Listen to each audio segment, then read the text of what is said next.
Baiklah, hari ini saya selaku salah satu peserta di Jamba, dan di sini kalian sebagai peserta diseminasi kelas fluida. Hari ini saya akan memaparkan beberapa materi yang telah saya dapat selama di kelas di Jamba secara masif dan daring. Oke, baiklah. Pertama, adanya diklat ini karena beberapa faktor atau identifikasi masalah. Salah satunya adalah kurangnya minat belajar siswa dalam materi fluida, baik itu fluida statis ataupun fluida dinamis. Yang kedua, belum ada kesadaran dari siswa untuk menggali pengetahuan yang mereka miliki. Dan yang ketiga, cenderung tidak tertarik dengan materi, angka, dan rumus yang terkait. Oke, baiklah. Dan ini merupakan beberapa target kompetensi yang akan kita gali selama materi fluida, baik itu statis ataupun dinamis. Yang pertama itu adalah terampil dalam mengidentifikasi permasalahan yang berkaitan dengan fluida statis dan dinamis. Yang kedua, terampil dalam menganalisis dan membedakan perbedaan hukum Pascal dan hukum Archimedes. Yang ketiga, terampil dalam menganalisis konsep adas kontinuitas dan prinsip Bernoulli. Yang keempat, itu terampil dalam menyelesaikan soal-soal yang berkaitan dengan fluida statis dan fluida dinamis. Dan yang kelima, merancang beberapa percobaan sederhana untuk membuktikan adanya penerapan fluida statis dan fluida dinamis dalam kehidupan sehari-hari.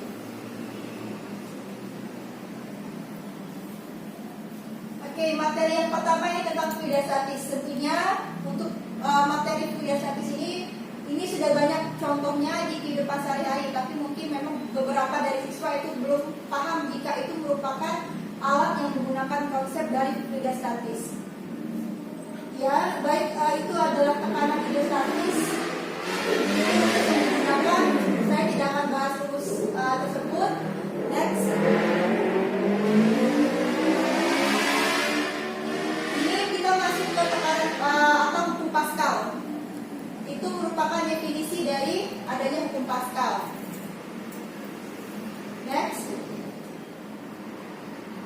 Nah, ini beberapa alat yang menggunakan cara kerja hukum Pascal. Yang pertama itu adalah dongkrak hidrolik, yang kedua mesin pres, yang ketiga pengangkat mobil hidrolik, yang keempat rem hidrolik. Nah, kalau kita lihat selama pandemi ini tempat usaha pencucian mobil itu sangat diminati. Kalau kita lihat, kalau pada saat pencucian mobil itu ada yang namanya alat yang menggunakan konsep khas seperti pada gambar. Ini merupakan salah satu alat yang menggunakan konsep pada hukum Pascal, ataupun pada dongkrak hidrolik yang digunakan juga pada mobil, atau pada sepeda. Sekarang kan lagi musim sepedaan nih. Nah, untuk sepedaan itu sendiri mereka banyak mengandalkan pada rem. Itu mereka banyak mengandalkan rem hidrolik yang menggunakan konsep pada hukum Pascal.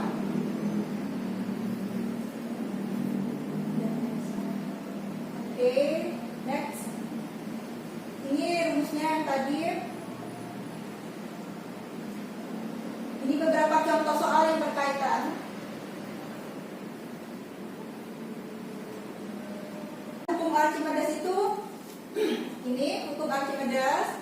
Ini adanya konsep melayang, terapung, sama tenggelam. Jadi kalau Bapak Ibu guru di sini mau melakukan hukum Archimedes ini gampang sekali. Bisa menggunakan telur dan air.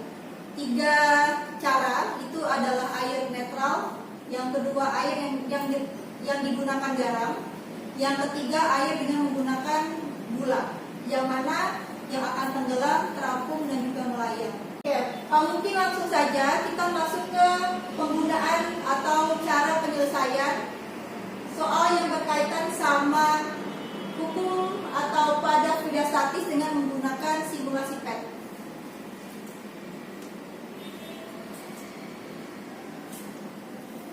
Oke, dapat Bapak Ibu sekalian lihat ya, di sini ada, ini namanya simulasi PET. Pada situasi daring seperti ini kita tidak mungkin mengundang siswa atau menugaskan siswa untuk melakukan suatu percobaan tanpa diawasi. Maka beberapa penyelesaian masalah itu dengan menggunakan aplikasi PET. Oke. Semakin dekat pipa dengan tendon, itu akan semakin deras kecepatan air. Konsep ini biasanya digunakan pada aliran air pada masjid ya. Oke, di sini kita coba isi bak tendon. Oke. Di sini adalah volume airnya atau volume cairan fluida. Di sini gravitasi di sini 9,8 itu adalah gravitasi bumi, atau bisa juga kita pakai 10 m/s pangkat 2. Gunakan jenis air yang lain berbeda dari yang sebelumnya. Kita isi sampai penuh tabung fluida, kemudian kita coba apakah sama deras air yang mengalir. Oke, masih sama. Kenapa? Karena saluran itu dekat dengan ujung tendon. Jika kita pasang pipa ini di atas ini akan berbeda deras air kalau kita pasang di bawah.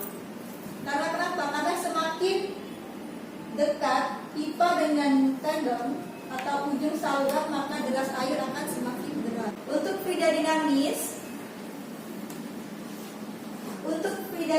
itu contoh nyatanya adalah pada penggunaan konsep pesawat terbang. Nanti saya akan contohkan bagaimana pesawat terbang yang memiliki massa yang sangat berat itu dapat mengudara. Oke. Atau pada fluida dinamis itu juga biasanya digunakan pada aliran pipa besar yang menyalurkan ke rumah-rumah masyarakat ya. Adanya persamaan kontinuitas ini biasanya digunakan untuk memperkecil debit air.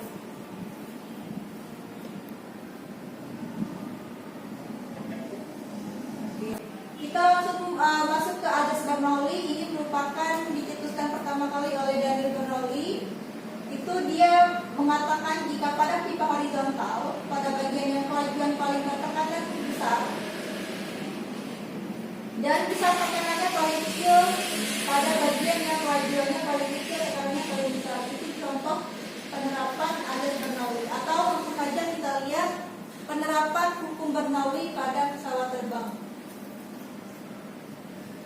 Oke ya, kita sama-sama perhatikan bagaimana hukum Bernoulli dapat digunakan pada konsep pesawat terbang. Pesawat terbang modern benar-benar adalah keajaiban teknik. Pesawat mengatasi turbulensi bergejolak dan tak terduga di udara dan menuntaskan penerbangan dengan berbagai manuver rumit.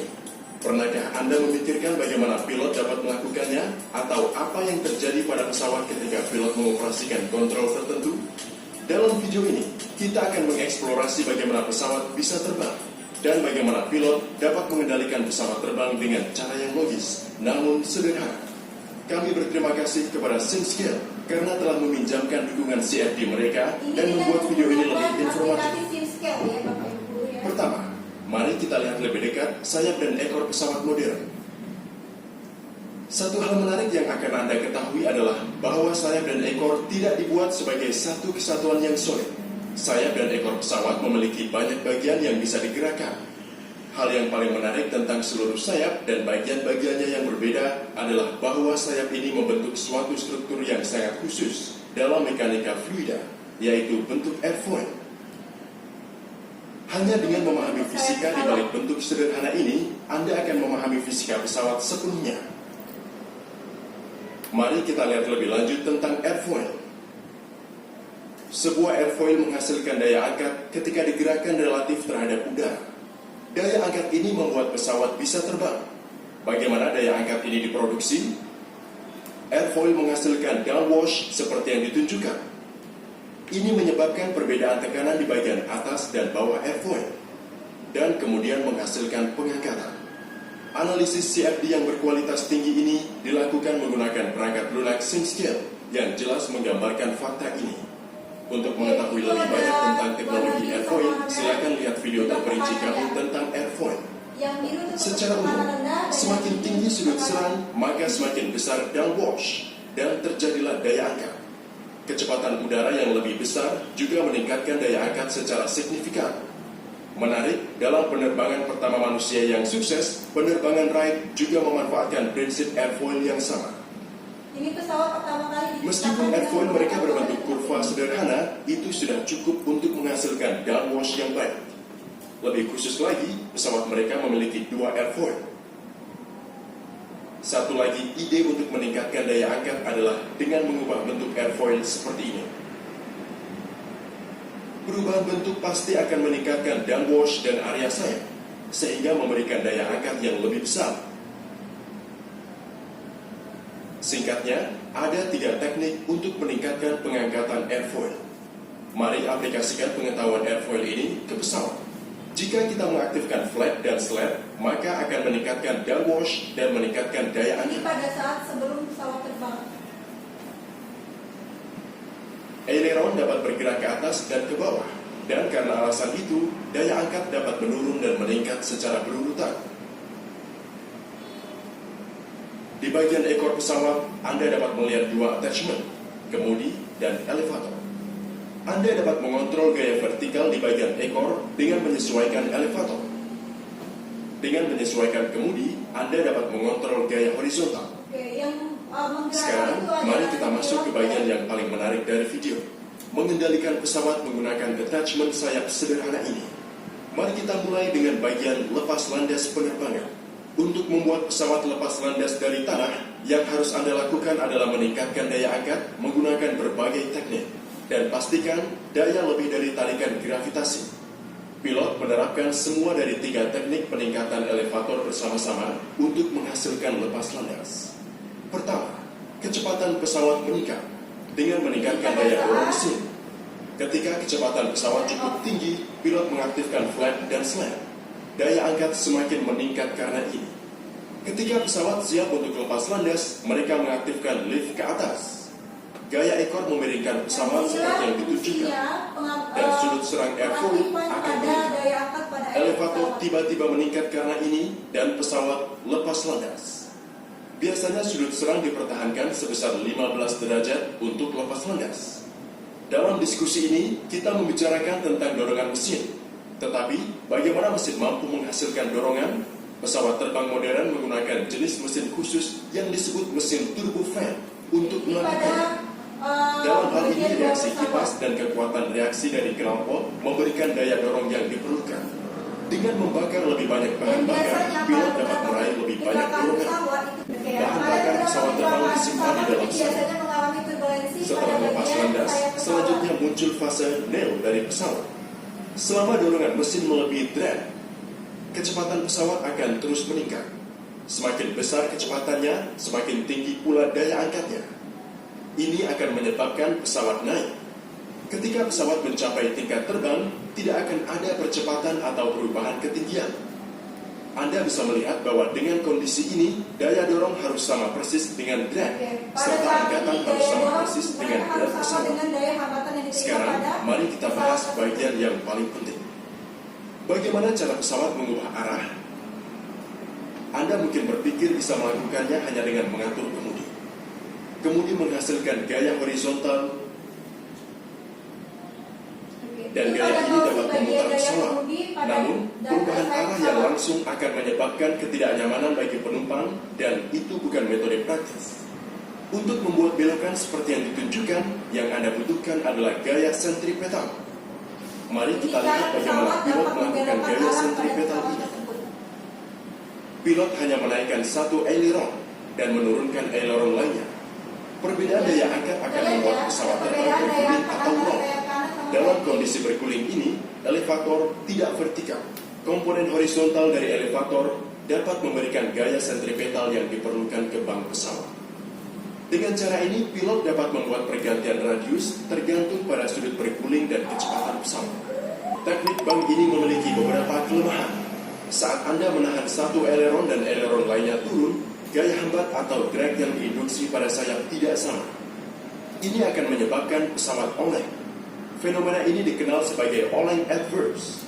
Kemudian harus dioperasikan secara bersamaan untuk mencegah oleng adverse. Cara pilot mengendalikan berbagai attachment sayap dan keseluruhan pesawat diilustrasikan dalam animasi ini.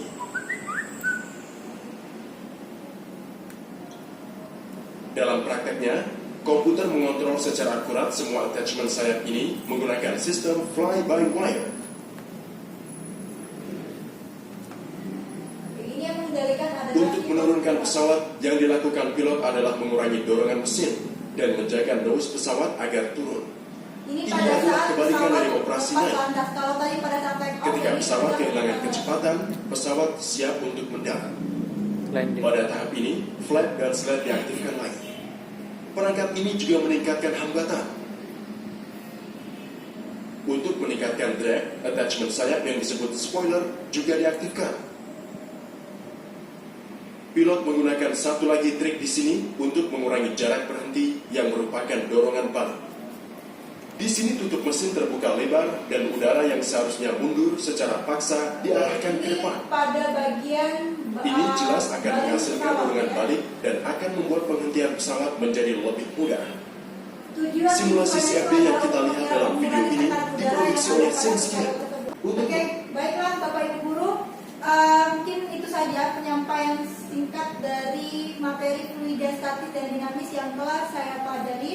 Mungkin bisa diterapkan untuk peserta didik yang ada di pada saat pembelajaran daring ataupun tatap muka. Oke, baiklah, terima kasih atas perhatiannya. Wassalamualaikum warahmatullahi wabarakatuh.